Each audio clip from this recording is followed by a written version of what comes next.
Hello, नमस्कार मेरे प्यारे मित्रों।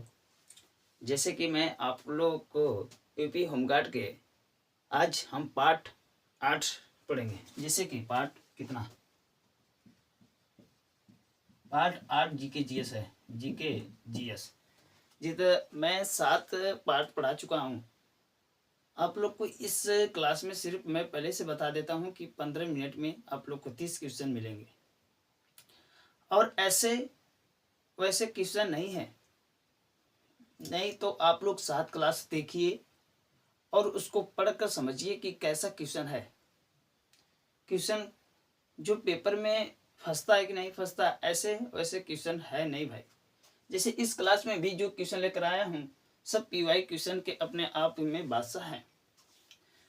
मेरे यूपी होमगार्ड वाले भाई, आप लोग धैर्य बनाकर बस हमारे साथ जुड़े रहें और चले, क्योंकि मैं इस जब तक पेपर नहीं होगा तब तक इस क्लास को लेते चलता रहूँगा भाई। बहुत ज़्यादा क्वेश्चन तैयार कराने वाला हूँ मैं। आप लोग बस इस क्वेश्चन को डेली डेली भाई पढ़िए। जैसे चले हम पढ़ेंगे पहला क्वेश्चन। राष्ट्रीय, जो मेरे प्यारे मित्रों, राष्ट्रीय मानवाधिकार होता है। एठम राष्ट्रीय मानवाधिकार, हम लोग का अधिकार। राष्ट्रीय मानवाधिकार का आयोग के अध्यक्ष का कार्यकाल कितना होता है? जो राष्ट्रीय मानवाधिकार होता है उसके आयोग के कार्यकाल कितने अध्यक्ष का कार्यकाल कितने वर्ष होता है? तो आप लोग बताएंगे 3 वर्ष होता है। राष्ट्रीय मानवाधिकार का अध्यक्ष का कार्यकाल कितने वर्ष होता है? 3 वर्ष होता है। और जो बीमा बीमा विकास खंड होता है, बीमा जो विकास होता है, बीमा विकास किस प्रकार का होता है? बीमा में किस प्रकार का होता है? आप लोग बताएंगे सर्वाधिक निकाय के कारण होता है। किसके कारण? सर्वाधिक निकाय के कारण होता है। और विश्व में उपभोक्ता, भाई क्वेश्चन बहुत इंपॉर्टेंट है। विश्व में उपभोक्ता अधिकार किस दिवस को मनाया जाता है? जो विश्व में उपभोक्ता दिवस होता है, उपभोक्ता दिवस किस दिन को मनाया जाता है? 15 मार्च को मनाया जाता है। किस मार्च को? 15 मार्च को मनाया जाता है। और विश्व पर्यटन दिवस, विश्व जो पर्यटन दिवस होता है वह कब मनाया जाता है? आप लोग बताएंगे 27 दिसंबर को मनाया जाता है। और मानव अधिकार दिवस कब मनाया जाता है? जो मानव अधिकार होता है वह कब दिवस मनाया जाता है? आप लोग बताएंगे 10 दिसंबर को मनाया जाता है। और भारत के राष्ट्रीय मानवाधिकार आयोग, भारत के राष्ट्रीय मानव आयोग की स्थापना किस वर्ष में की गई थी? भारत के राष्ट्रीय मानवाधिकार जो आयोग, इसकी स्थापना किस वर्ष में की गई थी? 1993 में की गई थी। स्थापना कब की गई थी? 1993 ईस्वी में की गई थी। फियोलॉजी जो होता है वो चिकित्सा से संबंध होता है। आप लोग को फियोलॉजी किससे संबंध होता है? चिकित्सा के क्षेत्र में संबंध होता है।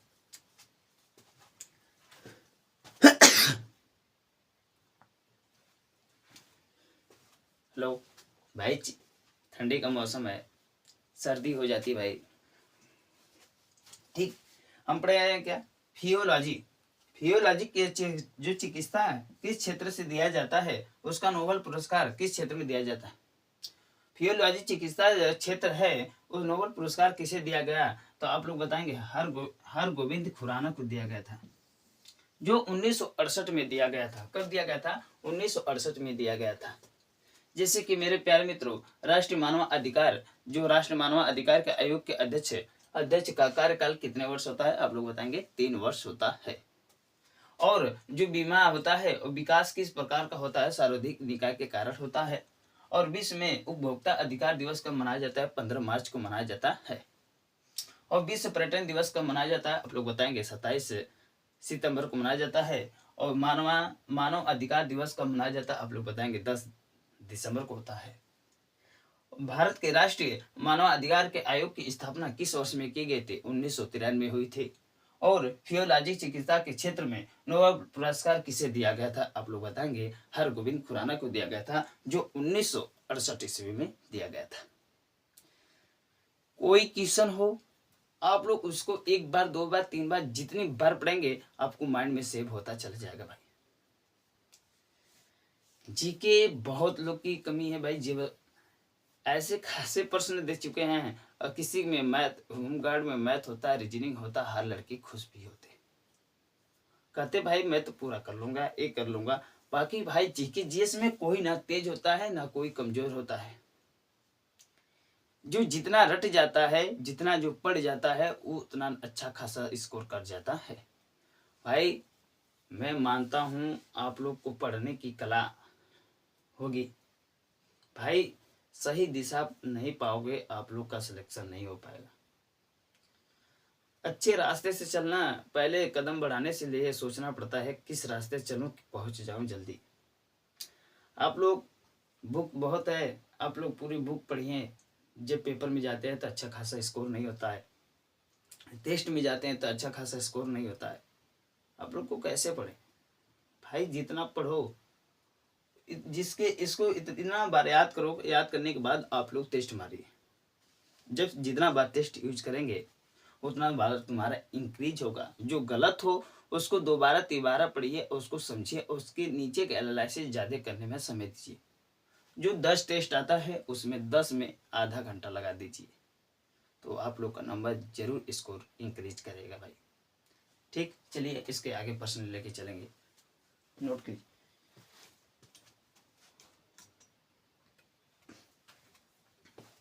चलिए अब हम पढ़ेंगे नोबेल पुरस्कार के जो आईएमपी क्वेश्चन है, सभी को लेकर आके आपके पास लेकर आ गया।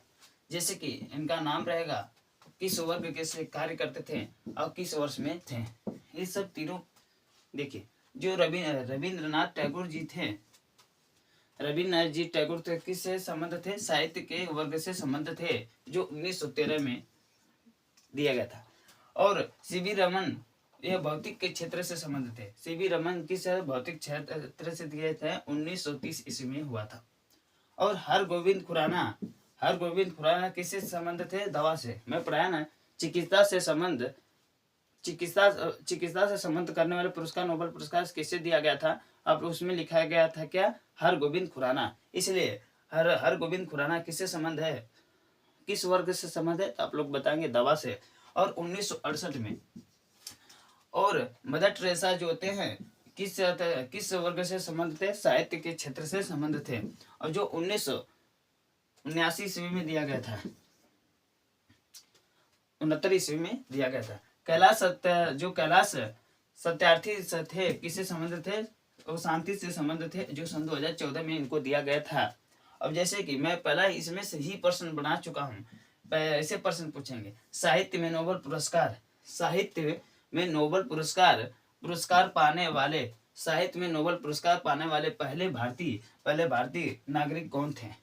अब इसमें से पूछा ना, जो साहित्य में नोबेल पुरस्कार पाने वाले पहले भारतीय कौन थे? तो आप लोग बताएंगे रविंद्रनाथ टैगोर जी थे। ऐसे प्रश्न पूछेंगे। इसलिए तो मैं डायरेक्ट बता दूंगा, रविन्द्रनाथ टैगोर किस वर्ग से संबंध है? साहित्य से। सीवी रमन किससे संबंध है? भौतिक के क्षेत्र से। हरगोविंद खुराना किस क्षेत्र से संबंध है? दवा के क्षेत्र से। मदर टेरेसा जी किससे संबंध है? शांति से संबंध है। और कैलाश सत्यार्थी जो होते हैं वह किससे संबंध है? शांति से है। अब प्रश्न पूछ ले, कैलाश सत्यार्थी जो होते हैं वह किस नोबेल पुरस्कार से संबंध है? तो आप लोग बताएंगे शांति नोबेल पुरस्कार से संबंध है।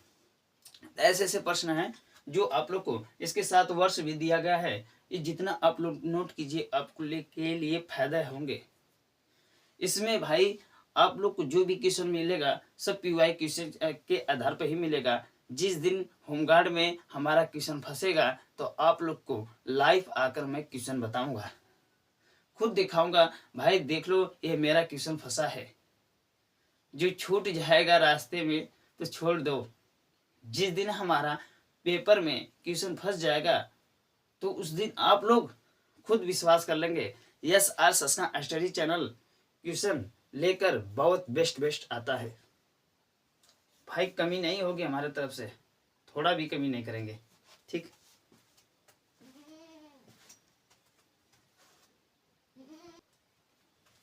चलिए भाई अब पढ़ेंगे 14वां प्रश्न। किस राज्य में भारत का महाना होता है किसे कहा जाता है? किस राज्य में महाना को राज्य किसे कहा जाता है? मणिपुर को। किस हिमालय को अजंता कहा जाता है? किस हिमालय को अजंता कहा जाता है? तो आप लोग बताएंगे तांबू को अजंता कहा जाता है। और किस नगर को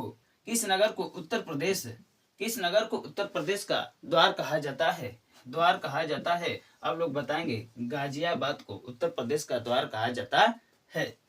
किस शहर को जो पूरब के स्कॉटलैंड जो होता है, स्कॉटलैंड कहा जाता है? आप लोग बताएंगे। शिलांग जो होता है उसे स्कॉटलैंड भी कहा जाता है। भारत का सबसे बड़ा रेलवे का जोन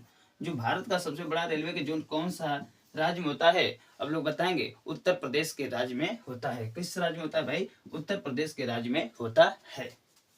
भारतीय रेलवे के जोन की संख्या कितनी होती है? भारतीय रेलवे जोन की संख्या कितनी होती है? अब लोग बताएंगे 18 होती है। पूर्वी क्षेत्र का मुख्यालय कहाँ होता है? कोलकाता में होता है। पूर्वी क्षेत्र का मुख्यालय कहाँ होता है? कोलकाता में होता है। और पश्चिमी क्षेत्र का मुख्यालय कहाँ होता है? मुंबई होता है। जो पश्चिमी क्षेत्र का मुख्यालय कहाँ होता है? मुंबई होता है।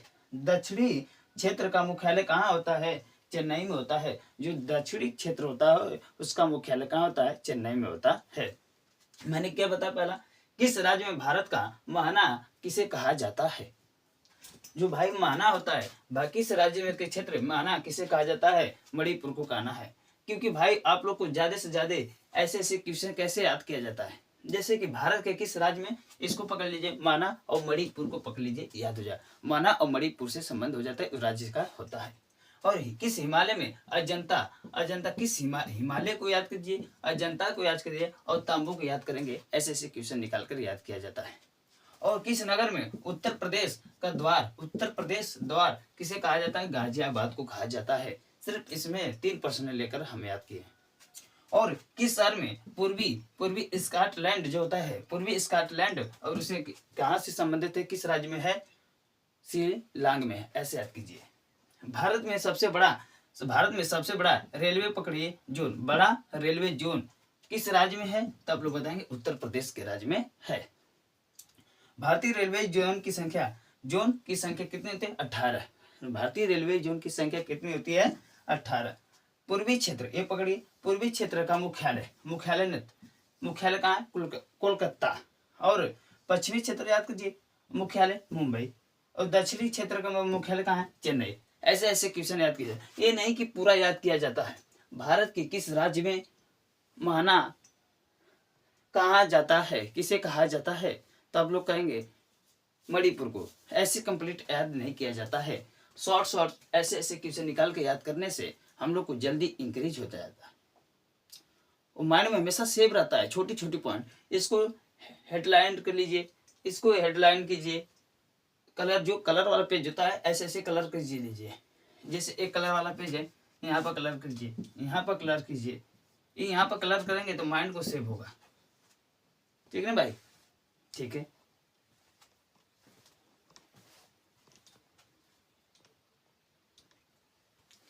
चलिए, मैं लास्ट में 22 प्रश्न हो गए थे। जैसे 23, इसमें 23 क्या लगाएं? 24 लगा देंगे, 25 लगा देंगे, 26, 27, 28, 29, 30, 31, 32। इसमें 30 प्लस है भाई, 30 प्लस है। इसमें 30 की आज 30 प्लस क्वेश्चन है। और इसमें गिनती इसलिए नहीं गिना क्योंकि टॉपिक लेकर आए। लास्ट में मैं टॉपिक लेकर आता हूँ। समझ आया कि नहीं?